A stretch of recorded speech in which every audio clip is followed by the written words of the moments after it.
Imagine you're at a broker's open house. You've introduced yourself to the hosting agent. You've looked around the property, and you've got a clear plastic plate ready to load what will likely be the only lunch you have time to eat today. And as you're putting a dollop of ranch dip onto your plate, you overhear a cluster of 4 other agents talking about their newest lead gen strategies, and each is making a case for a particular method. So you casually step towards the circle to see if you can glean some new insight. About the same time, another young male agent steps in from the other side and energetically says, "What is a lead?" You think, how naive is this kid? Poor guy, he's so green he doesn't even know what a lead is? But then a conversation ensues over the next 10 minutes between the other agents. None of them can agree on the definition of a lead. This makes you reconsider your judgment of the young guy.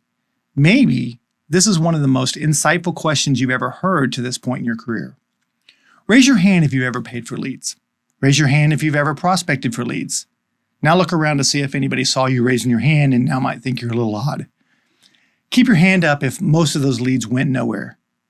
Yeah, that's kind of what I thought. So this is one of my favorite questions to ask in real estate because I've asked this in rooms full of licensed real estate agents, some of them with 10, 15, even 20 years of experience, and I get a different answer every single time.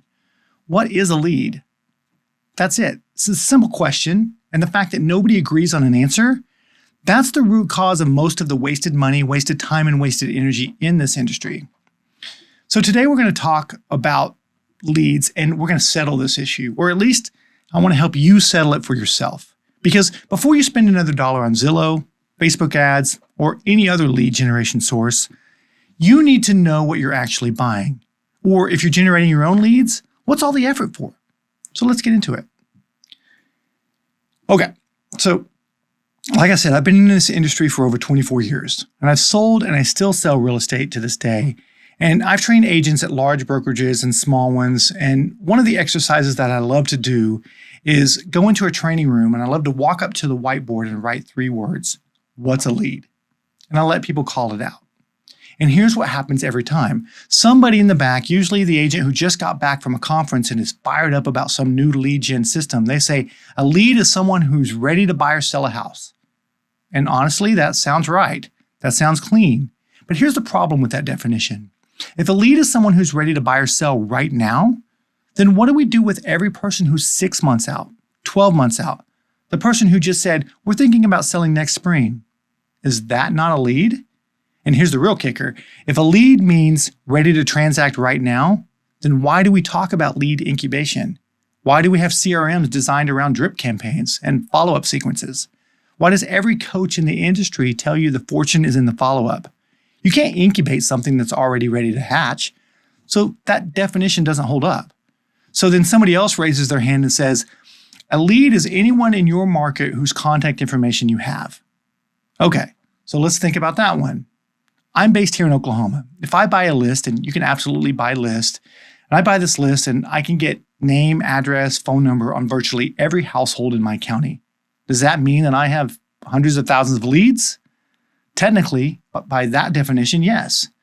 But ask yourself, is a cold name on a list you bought from a data broker really the same thing as someone who messaged you on Instagram and said, hey, we've been watching your posts and I think we're ready to sell next year. Can we talk? Those are not the same thing, not even close. And treating them the same is exactly why agents burn out and burn through marketing budgets without results. So here's where I land after almost 25 years of actually doing this. A lead is someone who lives in or is moving to your market, who you've had a positive encounter with, or who has positively engaged with your content, and who has the potential to become a client someday. So let me say that again because it sounds like a lot, but it's not really. A lead is someone in your market, present or future, who has had a positive interaction with you or your content and carries the potential to become a client. There's 3 key elements here, and you may want to write these down. 1, they're in your market. This could be someone living there now or someone relocating to your market. Both count. Geography matters, obviously, because you can actually serve them. 2, there's been a positive encounter. This is huge. This is what separates a lead from a stranger.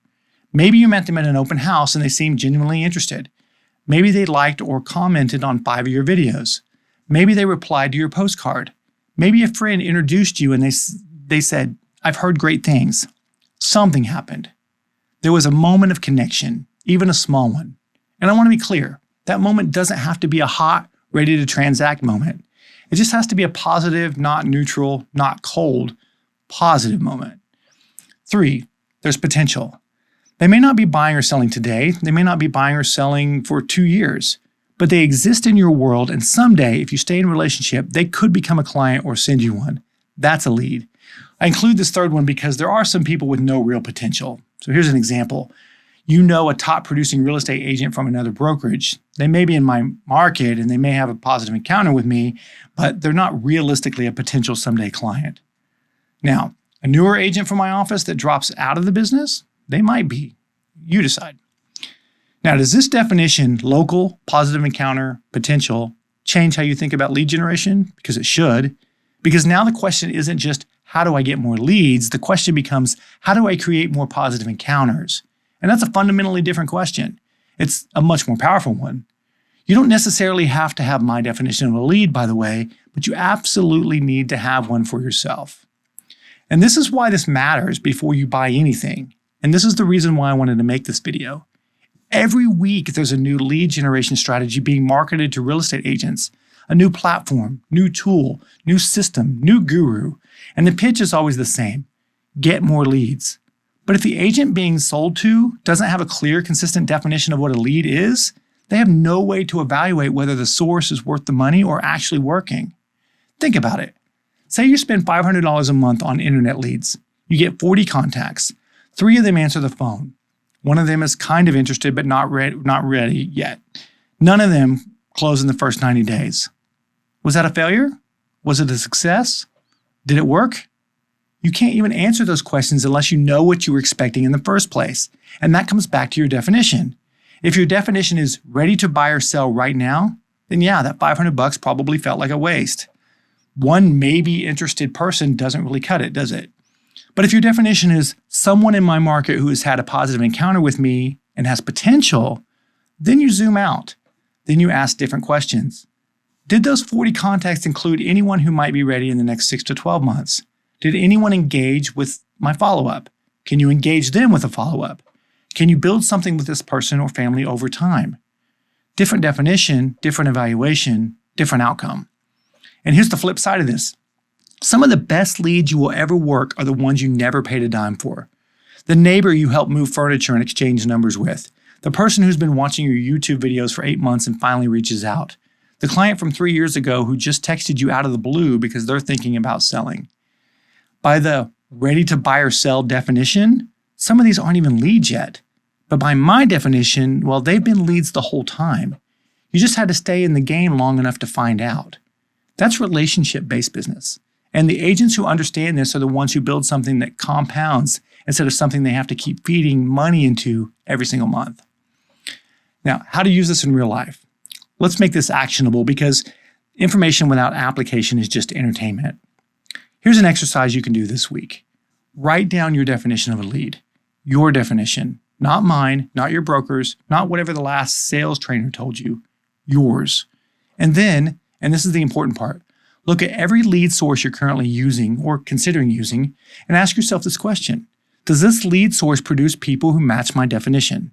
If your definition requires a positive encounter, does your lead gen strategy actually create one?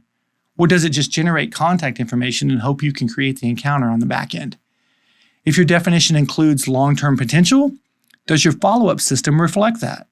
Or are you only working the people who are hot right now and throwing everyone else away? I'll give you a framework.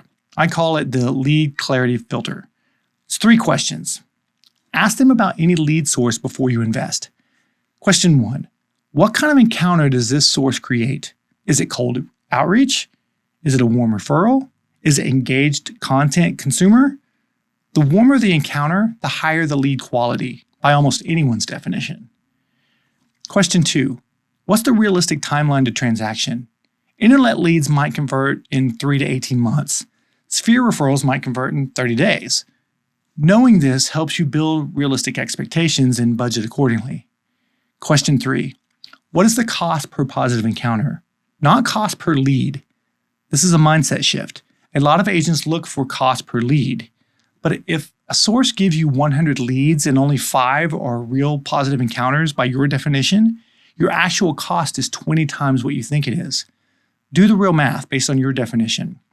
That's how you evaluate a lead source like a professional, not based on volume, but based on fit with your definition and your business model. So here's the bigger picture. I want to zoom out for a second.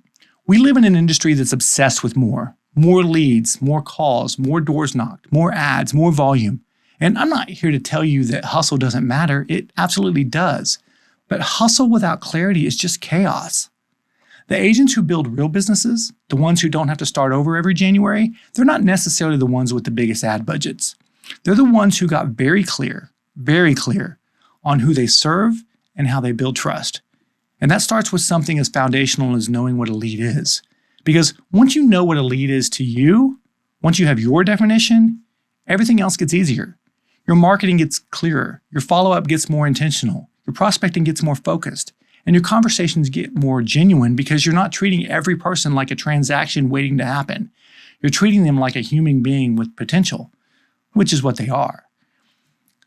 The agents who treat people as potential leads from the first positive encounter and then stay in relationship, those are the agents who get the call on a Saturday morning because someone they met 2 years ago is finally ready. That call doesn't come from an algorithm. It comes from a relationship.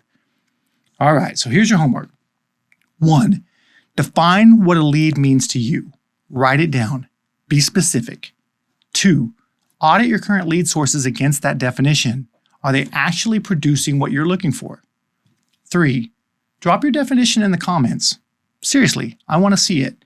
There's no wrong answer here, but the act of putting it in writing will clarify your thinking in ways that could change your trajectory of your whole business. So if this video made you think differently about how you approach lead generation, hit that like button. It helps more agents find this content. And I'll see you on the next one. Keep crushing it.